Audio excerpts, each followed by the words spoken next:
Christmas సీజన్లో అడుగుపెట్టాం కాబట్టి అంగులు ఆర్భాటాల కంటే మించినది మరొకటి ఏంటంటే, ప్రియమైన దేవుని బిడ్డలారా, ఈ నెలను మనము అవకాశముగా మలుచుకొని అనేక మందికి స్వార్థను అందించాలి. కానీ చాలామంది చేసేది ఏంటంటే స్వీట్లు పంచుతుంటారు, మంచిదే.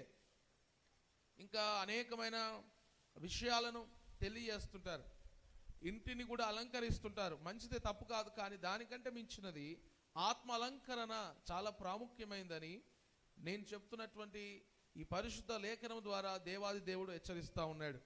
ఎందుకనంటే ప్రియమైన దేవుని బిడ్డలారా, మనం నమ్ముతున్న దేవుడు భౌతికమైన అలంకరణ కంటే ఆత్మ అలంకరణను బహుగా ఇష్టపడుతున్నవాడు. హల్లెలూయా! ఆత్మ అలంకరణ చాలా ఇష్టపడేటువంటి దేవుడు. అందుకే మన ఆత్మను మనం రక్షించుకోవాలి. దాంతోపాటు రక్షణ మార్గం గుండా తొట్టిల్లకుండా, రక్షణ నుండి వైదొలగకుండా ముందుకు కొనసాగించుకుంటూనే